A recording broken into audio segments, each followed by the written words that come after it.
Start.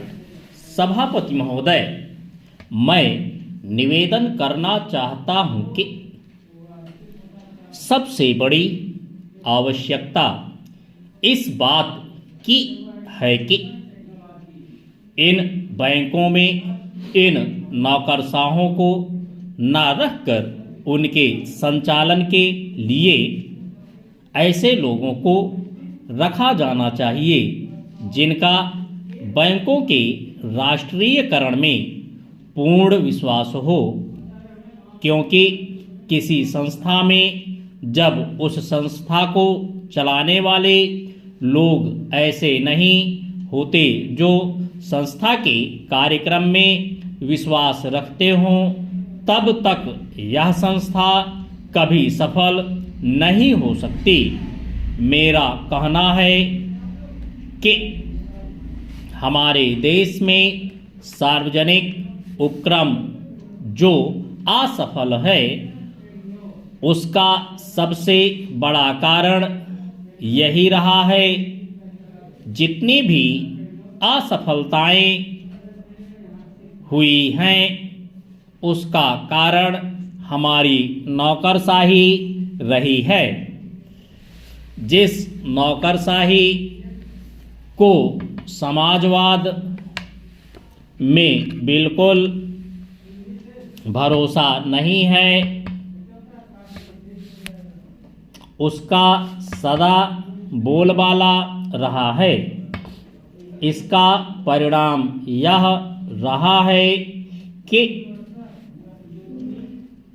एक ओर तो इस देश में छोटे छोटे मामलों में बराबर देरी होती गई है, निर्णय नहीं लिए गए हैं, और दूसरी ओर उसके होने वाले लाभों से गरीबों को दूर रखा गया है।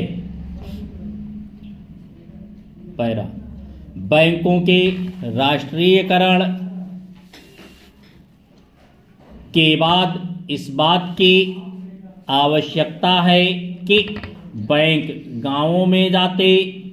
आज तो बैंक एक तरफ से शहरों के एकाधिकार हो गए हैं, जिसके कारण वहीं पर सारे उद्योग पनपते जा रहे हैं। शहरों की जनसंख्या बढ़ती जा रही है और अलग अलग तरह की समस्याएं उत्पन्न हो रही हैं। उनको दूर करने के लिए आपके बैंकों को गांवों के अंदर जाना पड़ेगा। इसके लिए दूर सरकार को कदम उठाना पड़ेगा और निश्चित तरीके से योजनाएं बनानी पड़ेगी, निश्चित निर्देश देना पड़ेगा, जिसके आधार पर बैंकों को ज़्यादा से ज़्यादा लाभ गांवों और उन कस्बों को हो जहां अभी तक लोगों का काफ़ी विकास नहीं हो पाया है।